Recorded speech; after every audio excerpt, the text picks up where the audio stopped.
The quest for gold that began in California quickly spread north, led by prospectors with gold pans.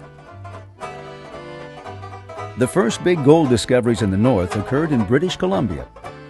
By 1879, the first gold mining and milling operation in Alaska had been established near Sitka by German engineer George Pilz.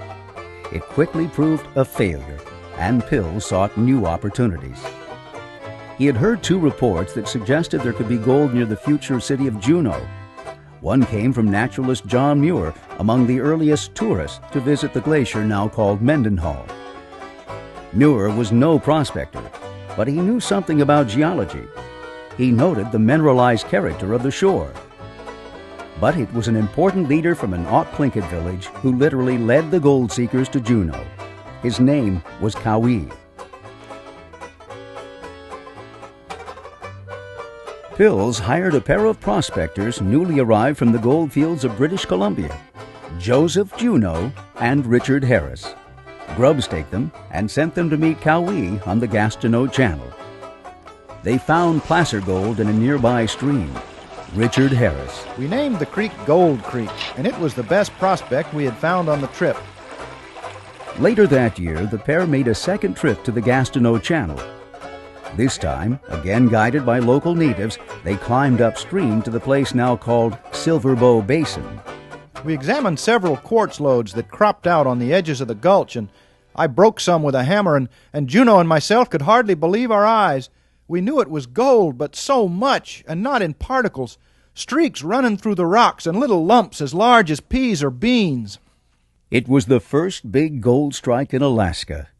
Word of the discovery quickly spread. The Juneau Gold Rush was underway.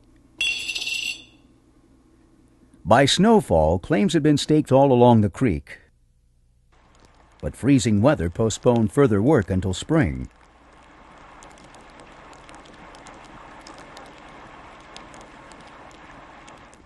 About 40 miners spent that first winter of 1880-81 camped at what is now the corner of Front and Franklin Streets. Harris and Juneau platted a town site that would grow into Alaska's first new city since the Alaska Purchase. Buildings quickly sprang up, including cabins, stores, and saloons. The miners alternately christened their town Pillsburg, Harrisburg, Juneau, and Rockwell. When the U.S. Post Office insisted that they settle on one name, the miners chose Juneau. The name Harris remained attached to the local mining district. By spring, steamships regularly visited the area, bringing supplies and more fortune seekers. And that summer, the first excursionists came up the Inside Passage to gaze at glaciers, icebergs, and the gold rush. Activity that first year wasn't confined to the mainland. Other prospectors worked their diggings on Douglas Island. One of the early arrivals was John Treadwell, who bought a claim there for $400 and ushered in the era of hard rock mining. The enormous gold deposits along the Gastineau Channel were encased in rock. The ore was vast in quantity, but extremely low in grade. Treadwell miners had to work 10 tons of ore to extract a single ounce of gold.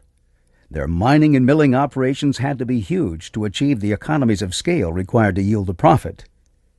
By the turn of the 20th century, the Treadwell Mining Complex was Alaska's largest industrial enterprise, with 4 mines and 5 mills. Neighboring Douglas was Alaska's largest city. It was the world's largest gold mine in its day and age. It was extremely profitable. 42% of the gold they produced, they paid out in dividends. There are much richer mines throughout the world and throughout mining history that never paid anywhere near the dividends Treadwell did.